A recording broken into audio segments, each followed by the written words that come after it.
ಭೀಮಾ ತೀರದಲ್ಲಿ ಮತ್ತೆ ಹರಿದಿದೆ ನೆತ್ತರು.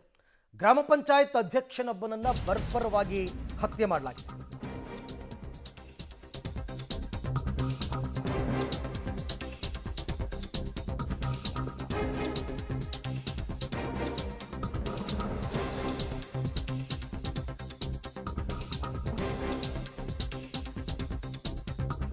ಭೀಮಾ ತೀರದಲ್ಲಿ ಗ್ರಾಮ ಪಂಚಾಯತ್ ಅಧ್ಯಕ್ಷ ಭೀಮನಗೌಡ ಬಿರಾದಾರ್ ಬರ್ಬರವಾಗಿ ಹತ್ಯೆ ಮಾಡಲಾಗಿದೆ. ಚಡಚಣ ಭಾಗದಲ್ಲಿ ಭಾರಿ ಹೆಸರು ಮಾಡಿದ್ದ ವ್ಯಕ್ತಿ ಹ್ಯಾಟ್ರಿಕ್ ಗೆಲುವನ್ನು ಸಾಧಿಸಿದ್ದ.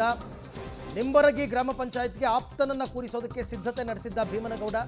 ಇದೇ ಕಾರಣದಿಂದ ರಾಜಕೀಯ ವೈಷಮ್ಯದಿಂದಾಗಿ ಭೀಮನಗೌಡ ಬಿರಾದಾರ್ ಕೊಲೆಯಾಗಿದೆ ಅಂತಕ್ಕಂಥದ್ದನ್ನ ಹೇಳ್ತಾ ಇದ್ದಾರೆ.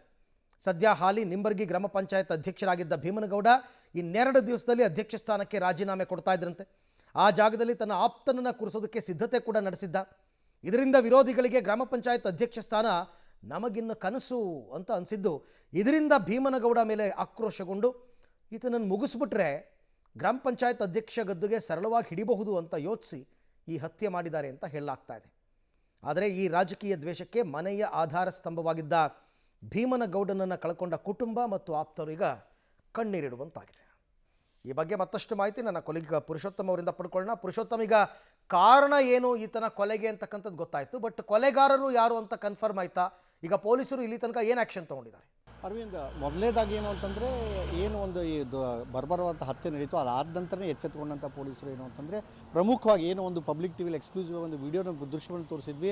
ಆ ದೃಶ್ಯದಲ್ಲಿ ಕೂಡ ಏನು ಹತ್ಯೆ ಮಾಡಿದಂಥ ಏನು ದುಷ್ಕರ್ಮಿಗಿದ್ರು ಅವರೆಲ್ಲರೂ ಕೂಡ ಕಂಡು ಬಂದಿದ್ದರು. ಆ ಹತ್ಯೆ ಮಾಡಿದಂಥ ಏನು ಆರೋಪಿಗಳಿದ್ದರು ಆದರೆ 4 ಜನರ ರಾಜೀವುಲ್ಲಾ ಮತ್ತು ವಸೀಮ್ ಅಂತ ಏನಿದ್ದಾನೆ ಮತ್ತು ಫಿರೋಜ್ ಸೇರಿದಂತೆ ಏನು ಇನ್ನೊಬ್ಬ ಮೌಲಾಲಿ ಅಂತ ಬರ್ತಾನೆ, ಈ 4 ಜನನಿಗೆ ಆಲ್ರೆಡಿ ಏನು ಅಂತ ಬಂಧಿಸಿದ್ದಾರೆ. ಅವರನ್ನು ವಶಕ್ಕೆ ಪಡೆದು ಕೂಡ ಈಗ ತನಿಖೆಯನ್ನು ಮುಂದುವರಿಸಿದ್ದಾರೆ. ಇನ್ನು ಇದು ಸೇರಿದಂತೆ ಈ 4 ಜನ ಇದ್ದಾರೆ. ಇವರು 4 ಜನ ಅಷ್ಟೇ ಅಲ್ಲ, ಇದ್ರ ಜೊತೆಗೆ ಏನು ಅಂತಂದರೆ ಬೇರೆ ಇನ್ನಿತರರು ಕೂಡ ಇದ್ದಾರೆ ಇದ್ರ ಹಿಂದೆ ಅಂತಂದು ಕೂಡ ಮಾಹಿತಿ ಇದೆ. ಅದರ ಹಿನ್ನೆಲೆಯಲ್ಲಿ ಕೂಡ ಏನು ಅಂತಂದರೆ ಪೊಲೀಸರು ಈಗ ತನಿಖೆನ ಮಾಡ್ತಾ ಇದ್ದಾರೆ. ಇದ್ರ ಜೊತೆಗೆ ಈ ಒಂದು ಏನು ಅಧ್ಯಕ್ಷ ಸ್ಥಾನ ಗಾದೆಗಾಗಿ ಇದು ಏನು ರಾಜಕೀಯ ವೈಷಮ್ಯ ಇತ್ತು, ಅದರ ಹಿನ್ನೆಲೆಯಲ್ಲಿ ಹತ್ಯೆ ಆಯಿತಾ ಅಥವಾ ಅದರ ಜೊತೆಗೆ ಬೇರೆ ಏನು ದುಡ್ಡಿನ ವ್ಯವಹಾರ ಏನು ಕೂಡ ಇತ್ತು ಅನ್ನೋ ಕೂಡ ಒಂದು ಮಾಹಿತಿ ಇರೋ ಕಾರಣಕ್ಕಾಗಿ ಎಲ್ಲ ಆ್ಯಂಗಲ್ನಲ್ಲೂ ಕೂಡ ಏನು ಅಂತಂದರೆ ಪೊಲೀಸರು ಈಗ ತನಿಖೆನ ಮಾಡ್ತಾ ಇದ್ದಾರೆ. ಇನ್ನು ಉಳಿದಂತೆ ಏನಂದರೆ ಅತಿ ಶೀಘ್ರವಾಗಿಯೇ ಉಳಿದಂತೆ ಏನು ಕೇಸ್ ಏನಂತ ಸಂಬಂಧಪಟ್ಟಂಥ ಏನು ಇತರೆ ಆರೋಪಿಗಳಿದ್ದಾರೆ ಅವ್ರನ್ನೂ ಕೂಡ ಬಂಧಿಸುವಂಥ ಭರವಸೆನ ಈಗ ಆಲ್ರೆಡಿ SP ಲಕ್ಷ್ಮಣ ನಿಂಬುರ್ಗಿ ಅವರು ನೀಡಿದ್ದಾರೆ. Arvind. Right Purushottam, thank you. ತಮ್ಮ ಎಲ್ಲ ಮಾಹಿತಿಗಾಗಿ ಧನ್ಯವಾದ.